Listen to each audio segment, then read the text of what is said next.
Martians. Why so many speculations and fantasies about Martians, rather than Saturnians, say, or Plutonians? Because Mars seems at first glance very Earth-like. It's the nearest planet whose surface we can see. There are polar ice caps, drifting white clouds, raging dust storms, seasonally changing patterns, even a 24-hour day. It's tempting to think of it as an inhabited world. Mars has become a kind of mythic arena onto which we've projected our earthly hopes and fears. The most tantalizing myths about Mars have proved wrong. So a few people have swung to the opposite extreme and concluded that the planet is of little interest. They've begun to sing blues for the red planet. But the real Mars is a world of wonders. Its future prospects are far more intriguing than our past apprehensions about it. In our time, we have sifted the sands of Mars, established a presence there, and fulfilled a century of dreams.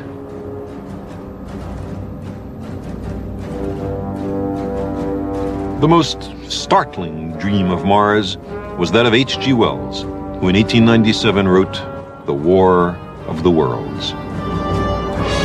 No one would have believed in the last years of the 19th century that this world was being watched keenly and closely by intelligences greater than man's, and yet as mortal as his own.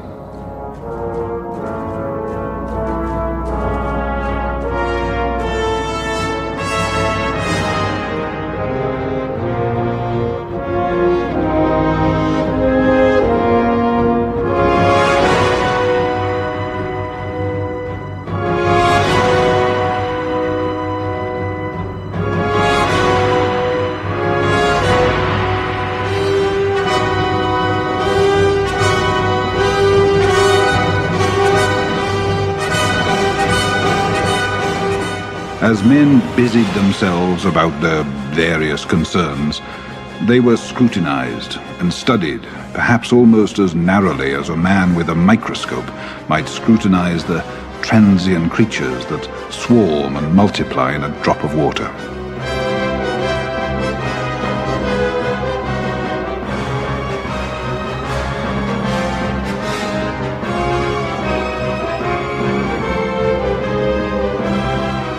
With infinite complacency, men went to and fro over this globe about their little affairs, serene in their assurance of their empire over matter. It's possible that the infusoria under the microscope do the same.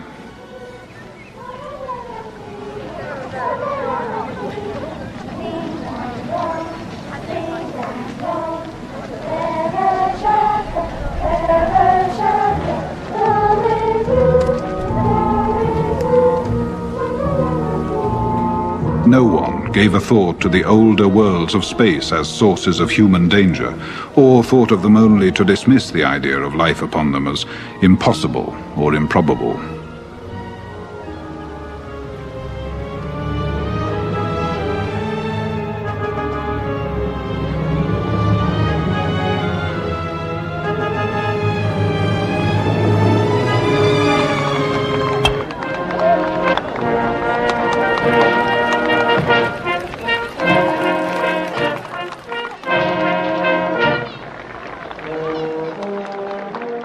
It is curious to recall some of the mental habits of those departed days.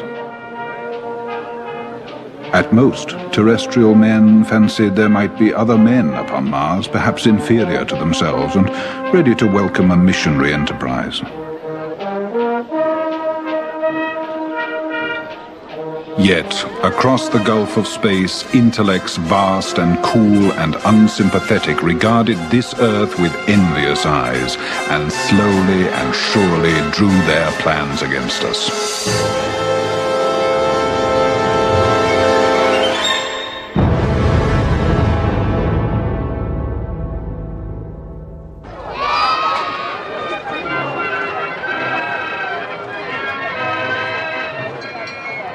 Wells's novel captured the popular imagination in the late Victorian era. This was a time when the automobile was a novelty. when the pace of life was still largely determined by the speed of the horse. Into this world, Wells introduced an interplanetary fantasy with spaceships, ray guns, and implacable aliens. These were original and disquieting possibilities.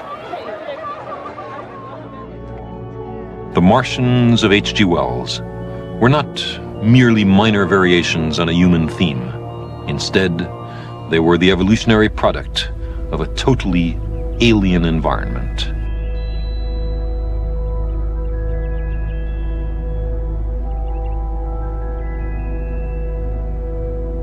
"40 years later, this fantasy was still able to frighten millions in war-jittery America when it was dramatized for radio by the young Orson Welles.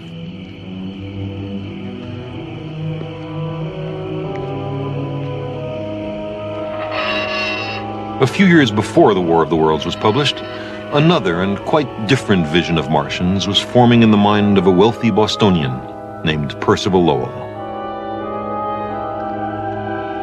The Martians of H.G. Wells were a way for the novelist to examine contemporary society through alien eyes.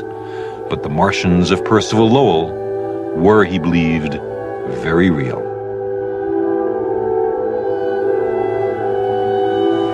It was here that the most elaborate claims in support of life on Mars were developed. Lowell dabbled in astronomy as a young man. He went off to Harvard. He had a semi-official diplomatic appointment to Korea, and otherwise engaged in the usual pursuits of the wealthy for his time. But his lifelong love was the planet Mars. Lowell was electrified by the announcement in 1877 by an Italian astronomer, Giovanni Schiaparelli, of canali on Mars. Schiaparelli had reported during a close approach of Mars to the Earth an intricate network of single and double straight lines crisscrossing the bright areas of Mars.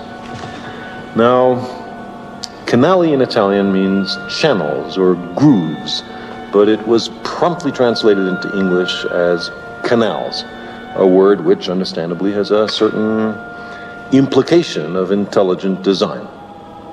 A Mars mania swept through Europe and America, and Percival Lowell found himself caught up in it. In 1892, his eyesight failing, Schiaparelli announced he was giving up observing Mars. Lowell resolved to continue the work.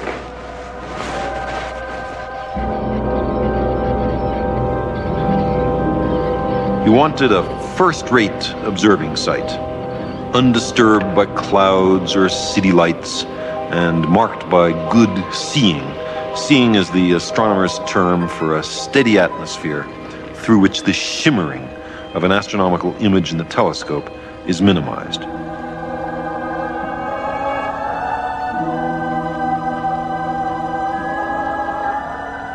Lowell built his observatory far away from home on Mars Hill, here in Flagstaff, Arizona.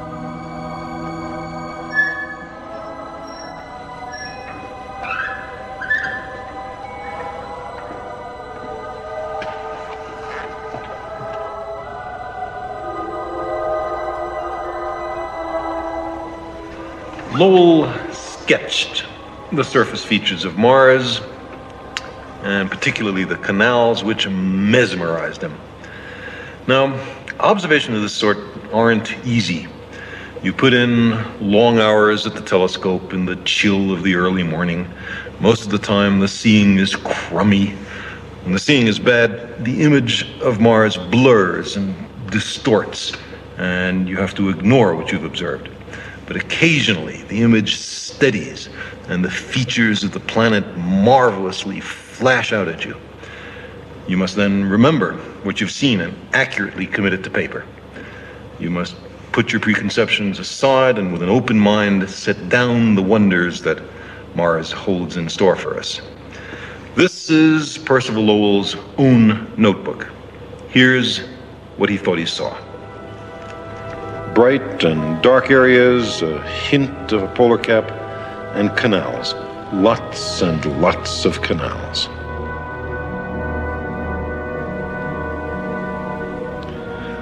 Lowell believed that he was seeing a globe girdling a network of great irrigation canals carrying water from the melting polar caps to the thirsty inhabitants of the equatorial cities.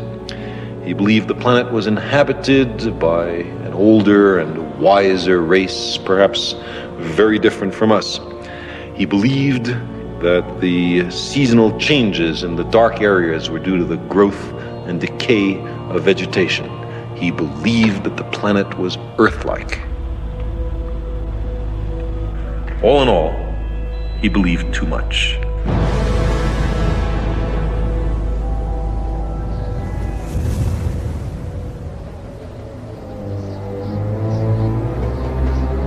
Lowell's Martians were a dying race. Their once great cities had fallen into ruins. Lowell believed that the Martian climate was changing, that the precious water was trickling away into space, that the planet was becoming a desert world. The canals, he thought, were a last desperate measure, a heroic engineering effort to conserve the scarce water. But their technology, although far more advanced than ours, was inadequate to stem a planetary catastrophe.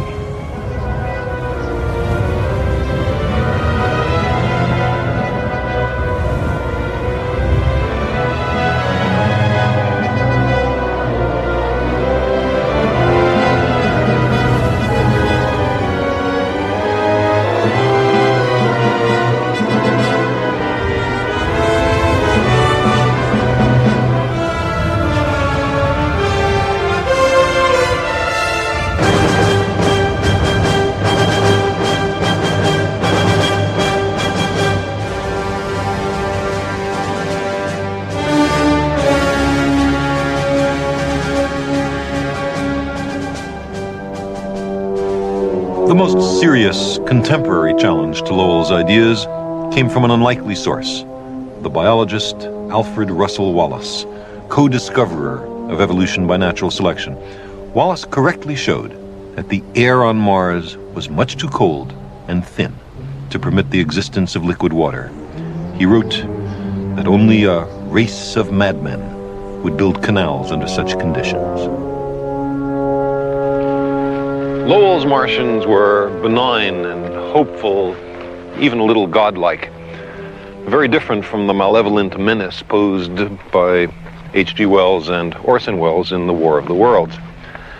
Both sets of ideas passed into the public imagination through Sunday supplements and science fiction, and excited generations of 8-year-olds into fantasizing that they themselves might one day voyage to the distant planet Mars. I remember reading with breathless fascination the Mars novels of Edgar Rice Burroughs. I journeyed with John Carter, a gentleman adventurer from Virginia, to Barsoom, as Mars was known by its inhabitants. Wandering among the beasts of burden called thoats, winning the hand of the lovely Deja Thoris, princess of helium, and befriending a 10-foot-high green fighting man named Tars Tarkas as the moons of Mars hurtled overhead on a summer's evening on Barsoom.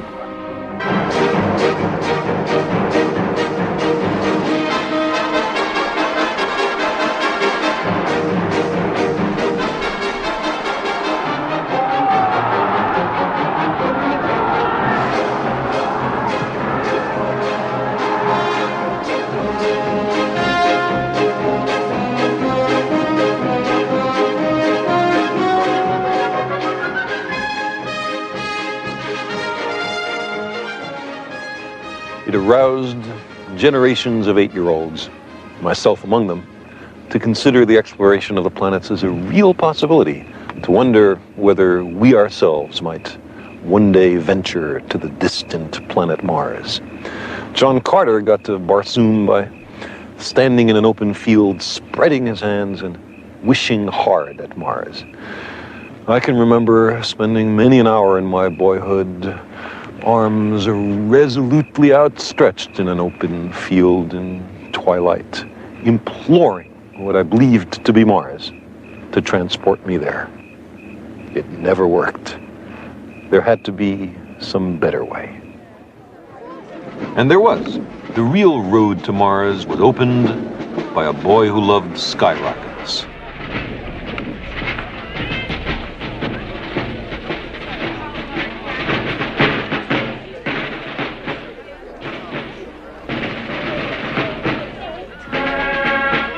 Fourth of July celebrations in New England are much the same today as they were in the 1890s.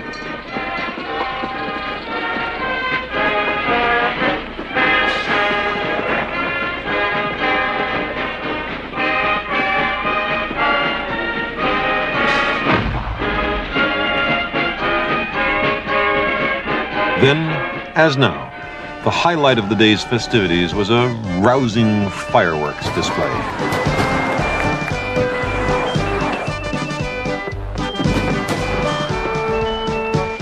That was the part that Robert Goddard liked the best. By the time he was 16, he was launching his own rockets.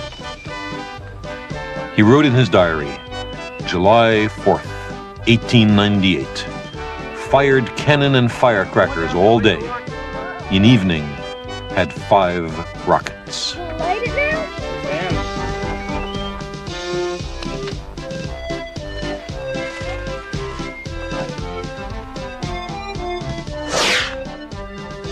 Wow!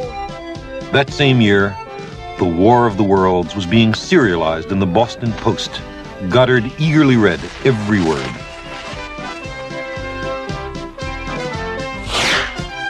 The Boston newspapers were also reporting intriguing conjectures by a Professor Lowell, whose lectures Goddard would later attend.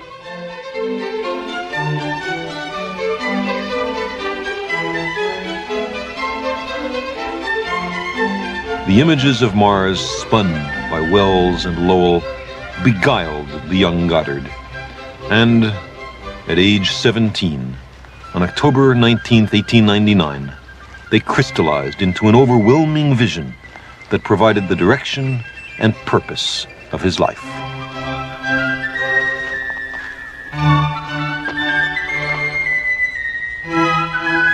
From the high branches of an old cherry tree on his family's farm, Goddard saw a way to do more than just speculate about Mars.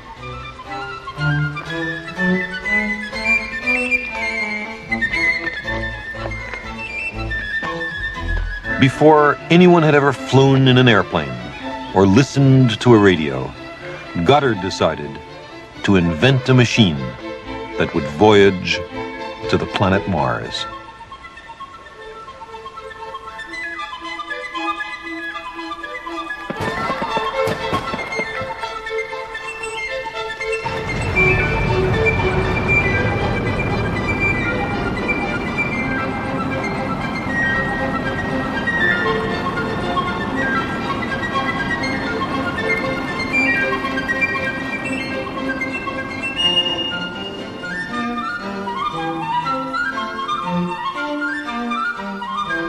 For the rest of his life, he was to commemorate that October day as his anniversary day, the birthday of his great dream.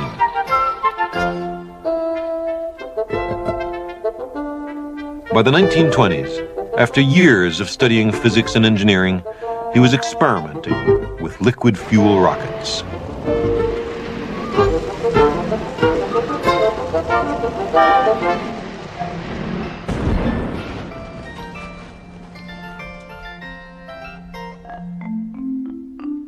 In order to build a rocket capable of reaching high altitudes, Goddard had to create the principles of an entirely new technology. He invented the basic components that propel stabilize, and guide the modern rocket.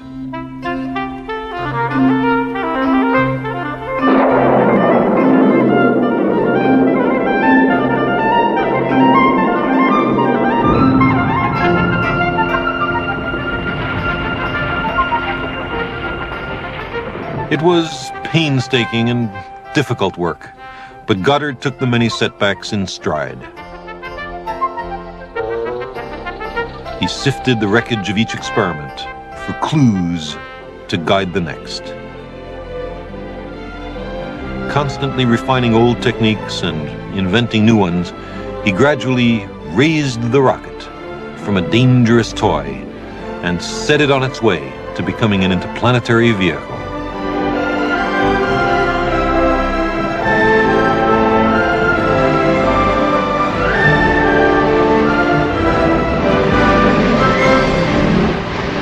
Goddard died in 1945, before a rocket had ever left the planet Earth. Although Mars always remained his objective, Goddard knew that such a goal would be ridiculed. In public, he advocated only the more modest objective of flying to the moon.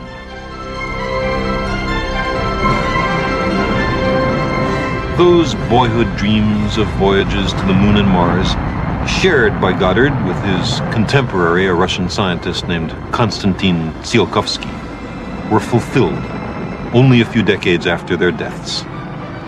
But, as it turned out, the first planet to be explored by rocket was the Earth.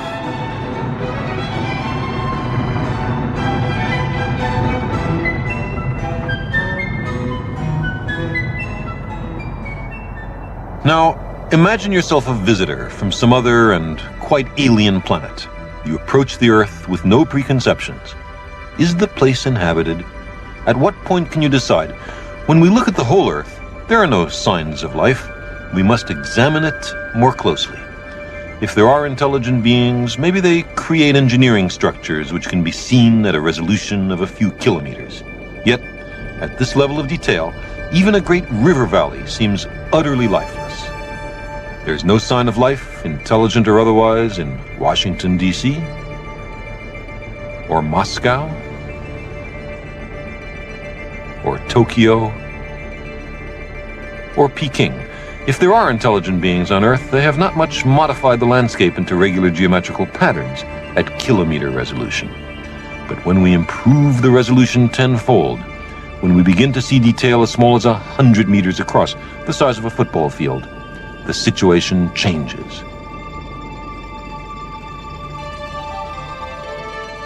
Many places on Earth seem suddenly to crystallize out, revealing an intricate pattern of straight lines, squares, rectangles, and circles.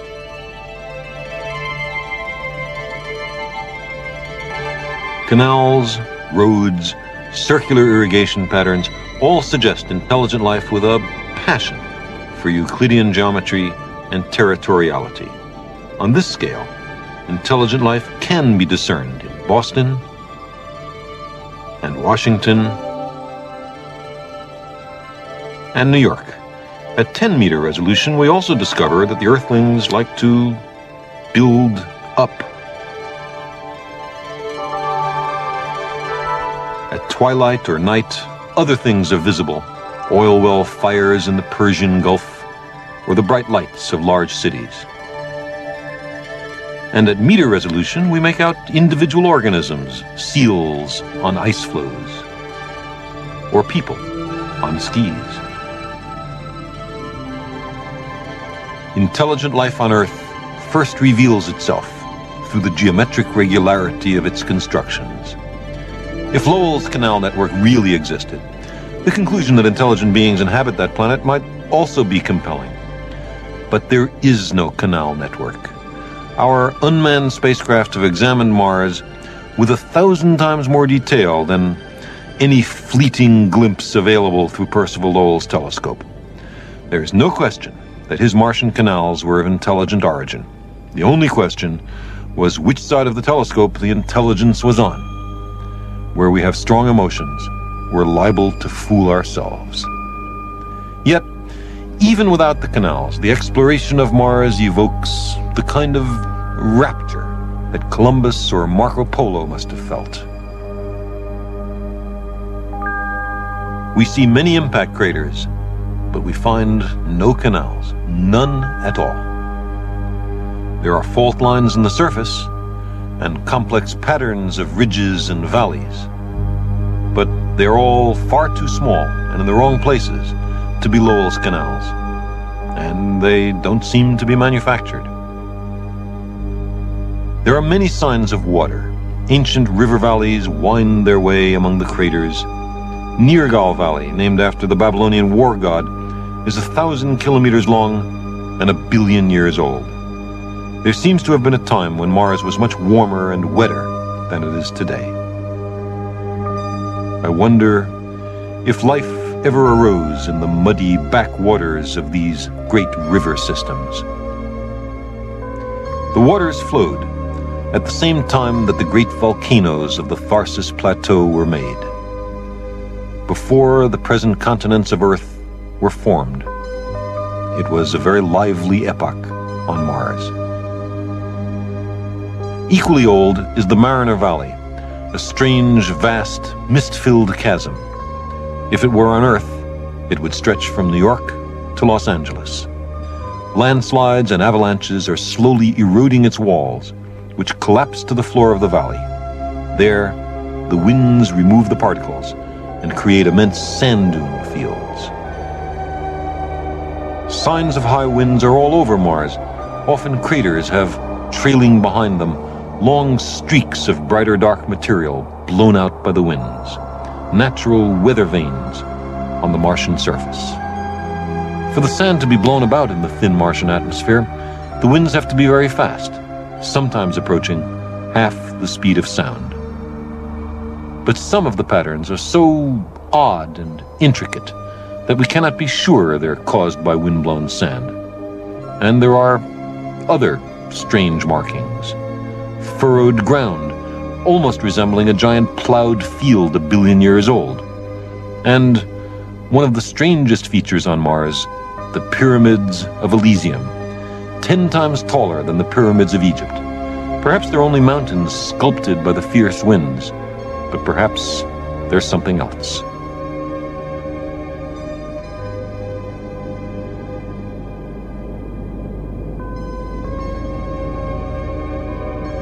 How marvelous it would be to glide over the surface of Mars, to fly over Olympus Mons, the largest known volcano in the solar system. The surface area of Mars is exactly as large as the land area of the Earth. It will be a long time before this planet is thoroughly explored. The only canal of Percival Lowell that corresponds to anything real is Mariner Valley. 5,000 kilometers long, it's a little hard to miss even from Earth. The Grand Canyon of Arizona would fit into one of its minor tributaries. Someday, we will careen through the corridors of the Valley of the Mariners.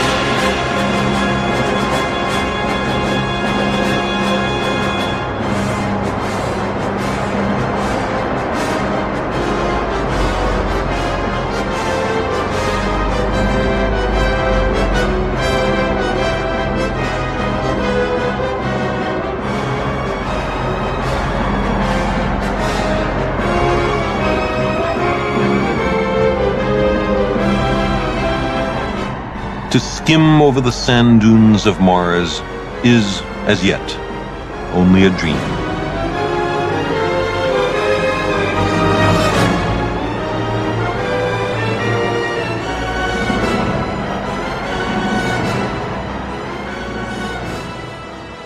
But we have, in fact, sent robot emissaries to Mars. Their names are Viking 1 and Viking 2. The problem was where to land them. We knew that the volcanoes of Tharsis were too high. The thin Martian atmosphere would not there support our descent parachute. The Great Mariner Valley was too rough and unpredictable. The polar caps were too cold for the lander's nuclear power plant to keep it warm. There were fascinating places that were too high, or too windy, or too hard, or too soft, or too rough, or too cold. We worried about the safety of every landing site. Perhaps we were too cautious. Eventually, we selected two places. One, optimistically named Utopia, for Viking 2, and another, 8,000 kilometers away, not far from the confluence of four great channels, a landing site for Viking 1, called Chryse, Greek for the land of gold.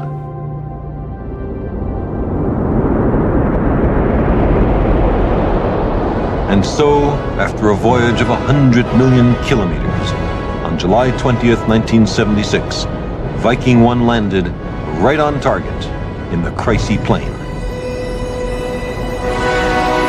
It was less than 80 years since Robert Goddard had his epiphanal vision in a cherry tree in Massachusetts.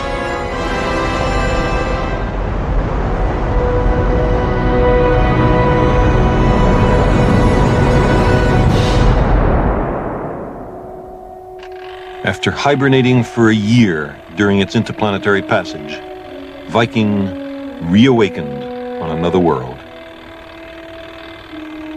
The first thing it did was to call home, reporting a safe arrival. It began to rouse itself according to instructions memorized months earlier. First, it put out a finger to test the Martian winds.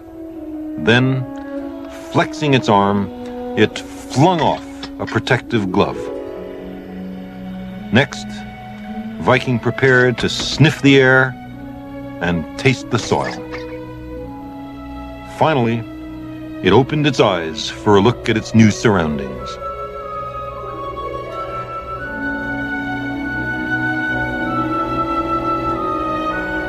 Viking's first picture assignment was to photograph its own foot.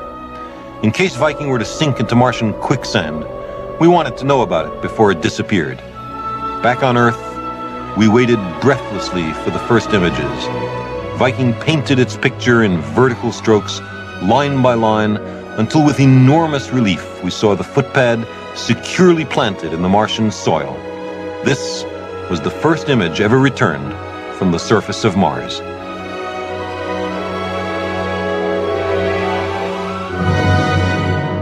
The cameras on each Viking lander revealed a kind of rocky desert.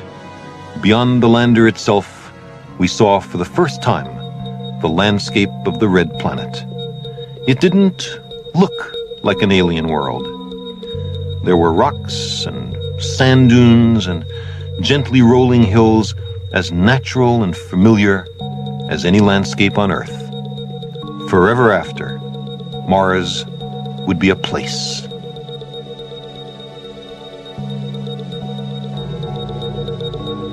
We found that the Martian air was less than 1% as dense as ours and made mostly of carbon dioxide. There were smaller amounts of nitrogen, argon, water vapor, and oxygen.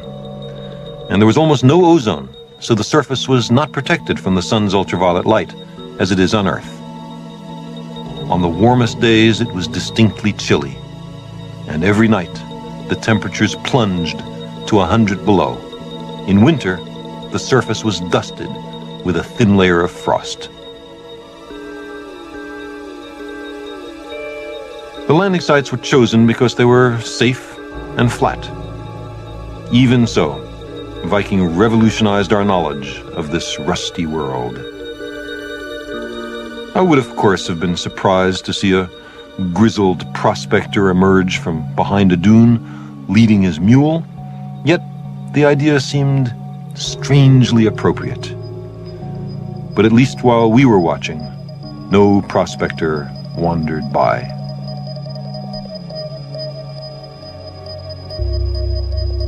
We studied with exceptional care every picture the cameras radioed back, but there was no hint of the canals of Barsoom, no sultry princesses, no 10-foot-tall green fighting men, no thoats, no footprints, not even a cactus or a kangaroo rat.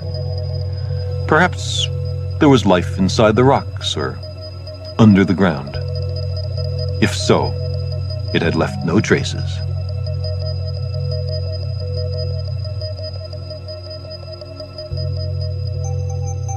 For most of its history, the Earth had microbes, but no living things big enough to see.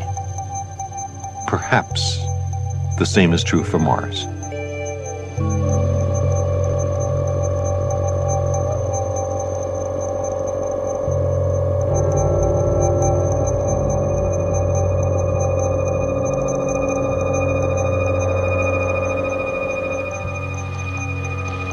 The Viking lander is a superbly instrumented and designed machine. It extends human capabilities to other and alien landscapes. By some standards, it's about as smart as a grasshopper. By others, only as intelligent as a bacterium. There's nothing demeaning in these comparisons. It took nature hundreds of millions of years to evolve a bacterium and billions of years to make a grasshopper. With only a little experience in this sort of business, we're getting pretty good at it. In both landing sites, in Chryse and Utopia, we've begun to dig the sands of Mars. On a very small scale, such trenches are the first human engineering works on another world.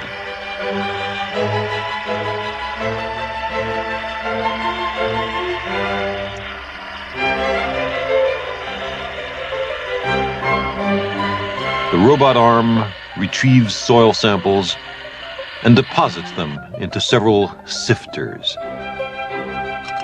Then, the soil is carried to 5 experiments, 2 on the chemistry of the soil and 3 to look for microbial life. The Viking biology experiments represent a pioneering first effort in the search for life on another world. The results are tantalizing, annoying, provocative, stimulating, and deeply ambiguous. By criteria established before launch, 2 of the 3 Viking microbiology experiments seem to have yielded positive results. First, when Martian soil samples are mixed together with an organic soup from Earth, something in the soil seems to have broken the food down, almost as if there were little Martian microbes which metabolized, enjoyed the soup from Earth. Second, when gases from Earth were mixed together with Martian soil, something seems to have chemically combined the gases with the soil, almost as if there were little Martian microbes capable of synthesizing organic matter from atmospheric gases. But the situation is complex. Mars is not the Earth. As the legacy of Percival Lowell reminds us, we are liable to be fooled. Perhaps the ultraviolet light from the sun strikes the Martian surface and makes some chemical which can oxidize foodstuffs. Perhaps there is some catalyst in the Martian soil which can combine atmospheric gases with the soil and make organic molecules. The red sands of Mars were excavated 7 times at the 2 different landing sites, as distant from each other as Boston is from Baghdad. Whatever was giving these results was probably all over Mars, but was it life or just the chemistry of the soil? Studies suggest that a kind of clay known to exist on Mars can serve as a catalyst to accelerate, in the absence of life, chemical reactions which resemble the activities of life. It may be that in the early history of the Earth, before life, there were little cycles, chemical cycles running in the soil, something like photosynthesis and respiration, which were then incorporated by biology once life arose. There may be life elsewhere than in the 2 small sites we examined, or perhaps there's life of a different sort all over Mars. Life is just a kind of chemistry, of sufficient complexity to permit reproduction and evolution. I wonder if we'll ever find a specimen of life based not on organic molecules, but on something else, something more exotic. The Viking experiments found that the Martian soil is not loaded with organic remains of once living creatures. Maybe the reactive chemistry of the surface has destroyed organic molecules based on carbon. Or maybe there's no life on Mars and all Viking found was a funny soil chemistry. Or maybe there's life, okay, but it's not based on organic chemistry as much as life is on Earth. Personally, I don't think that's a very likely possibility. I'm a carbon chauvinist. I freely admit it. Carbon is tremendously abundant in the cosmos, and it makes marvelously complex organic molecules that are terrifically good for life. I'm also a water chauvinist. It's an ideal solvent for organic molecules, and it stays liquid over a very wide range of temperatures. But sometimes I wonder, could my fondness for these materials have anything to do with the fact that I'm chiefly made up of them? Are we carbon and water based because these materials were abundant on the early Earth at the time of the origin of life? Might life elsewhere be based on different stuff? I'm a collection of organic molecules called Carl Sagan. You're a collection of almost identical molecules with a different collective label. But is that all? Is there nothing in here but molecules? Some people find that idea somehow demeaning to human dignity. But for myself, I find it elevating and exhilarating to discover that we live in a universe which permits the evolution of molecular machines as intricate and subtle as we. The essence of life is not so much the atoms and small molecules that go into us as the way, the ordering, the way those molecules are put together. Now, we sometimes read that the chemicals which make up a human body are worth, on the open market, only 97 cents or $10 or some number like that. And it's depressing to find our bodies valued at so little. But these estimates are for humans reduced to our simplest possible components. What is all this stuff in front of me? These are exactly the atoms that make up the human body, and in the right proportions too. We're made mostly of water, and that costs almost nothing. The carbon is counted as coal, the calcium in our bones is chalk, the nitrogen in our proteins is liquid air, the iron in our blood is rusty nails, some phosphorus and some trace elements. If we didn't know better, we might be tempted to take all these atoms and mix them together in a container, like this.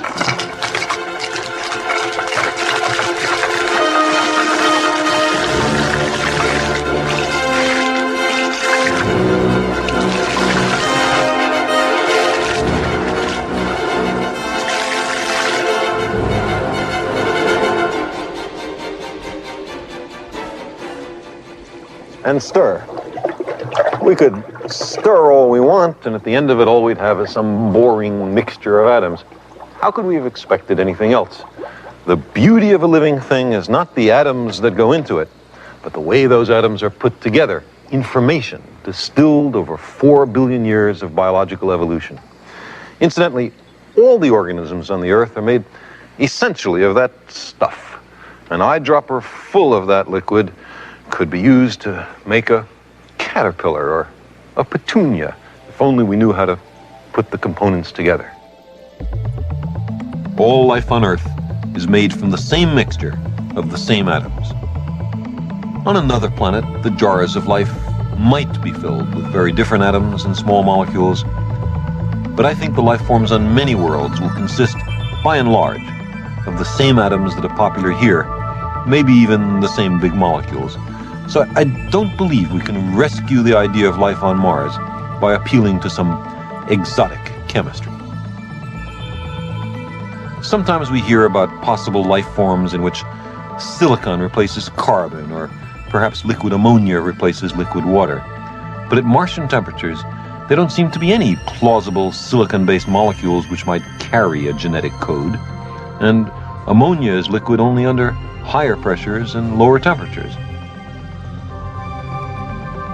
Someday in the distant future, we might have a collection of jars, each containing the elementary biochemistry of another world. I don't know if there'll be one labeled Mars, but if there is, I bet it will be full of organic molecules. But there's another way to search for life on Mars, to seek out the discoveries and delights which that heterogeneous environment promises us. One of the things that a grasshopper can do, but Viking can't, is move. We landed in the dull places on Mars. For all the solid scientific findings and tantalizing hints which Viking provided, we know that there are an enormous number of places on the planet far more interesting. What we need is a roving vehicle with advanced experiments in biology and organic chemistry, able to land in the safe but dull places and wander to the interesting places.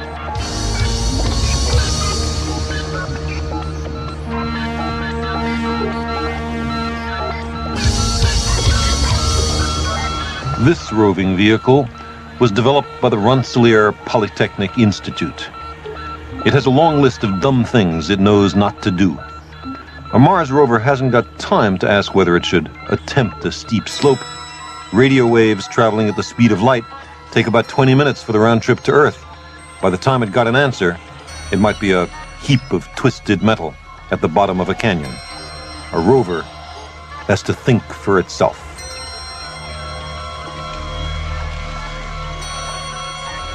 Imagine a rover with laser eyes like this one, but packed with sophisticated biological and chemical instruments, sampler arms, microscopes, and television cameras, wandering over the Martian landscape. It could drive to its own horizon every day, a distant feature it barely resolves at sunrise. It can be sniffing and tasting by nightfall.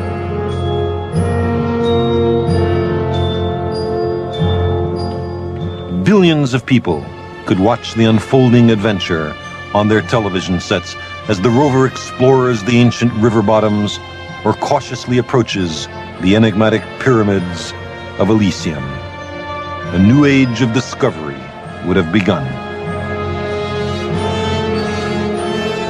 Most of the human species would witness the exploration of another world.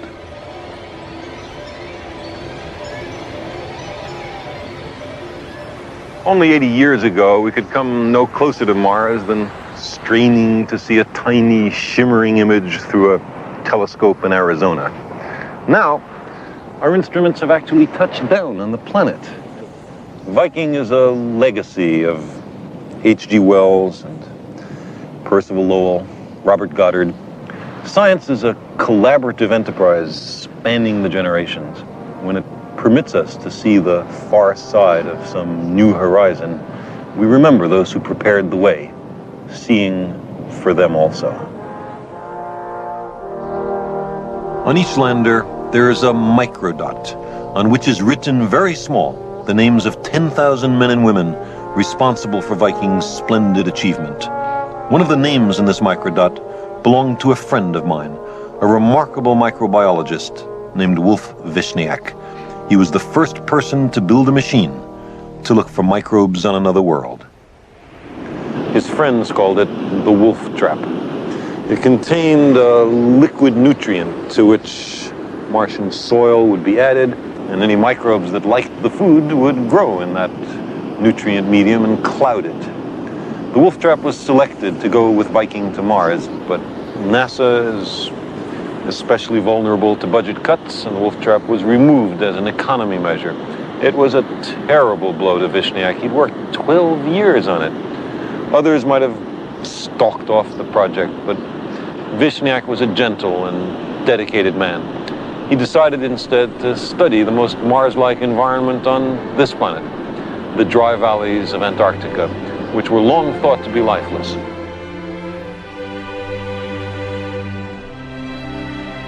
But Vishniac believed that if he could find microbes growing in these arid polar wastes, the chances of life on Mars would improve.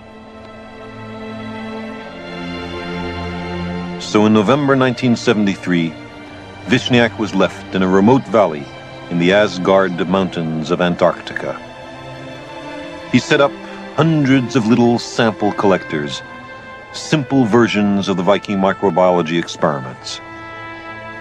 On December 10th, he left camp to retrieve some samples and never returned. He had wandered to an unexplored area, apparently slipped on the ice, and fell more than 100 meters. Maybe something had caught his eye, a likely habitat for microbes or a patch of green where none should be. The last entry in his notebook was Station 202 retrieved, 22:30 hours. Soil temperature minus 10 degrees, air temperature minus 16 degrees. It had been a typical summer temperature for Mars. Some of his soil samples were later returned, and Vishniac's colleagues discovered that there really is life in the dry valleys of Antarctica, that life is even more tenacious than we had imagined. That fact may turn out to be very important for the future history of Mars.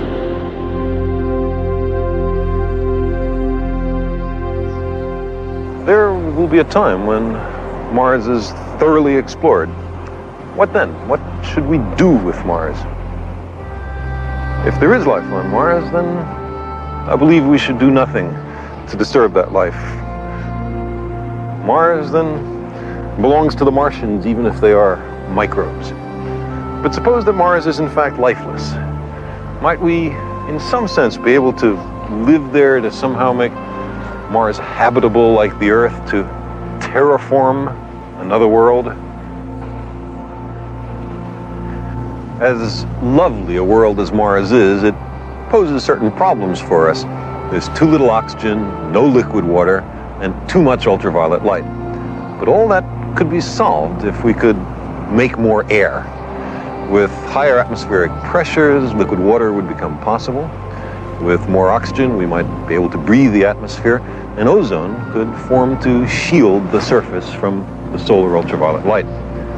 The evidence for past liquid water suggests that Mars once had a denser atmosphere, which can't have all escaped to space. It has to be on the planet somewhere. In subsurface ice, surely, but most excessively in the present polar caps. To vaporize the ice caps, we must heat them, preferably by covering them with something dark to absorb more sunlight. That thing ought also to be cheap and able to make copies of itself. Well, there are such things. We call them plants. We would need to evolve by artificial selection and genetic engineering dark plants able to survive the severe Martian environment. Such plants could be seeded on the vast expanse of the Martian polar ice caps, taking root, spreading, giving off oxygen, darkening the surface, melting the ice, and releasing the ancient Martian atmosphere from its long captivity. We might even imagine a kind of Martian Johnny Appleseed, robot or human, roaming the frozen polar wastes in an endeavor which benefits only the generations to come. It might take hundreds or thousands of years.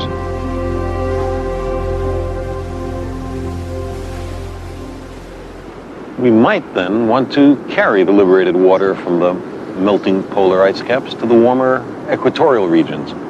And there's a way to do it. We would build canals. But that's exactly what Percival Lowell believed was in fact happening on Mars in his time. The idea of a canal network built by Martians may turn out to be a kind of premonition. Because if the planet ever is terraformed, it'll be done by human beings whose permanent residence and planetary affiliation is Mars. The Martians will be us.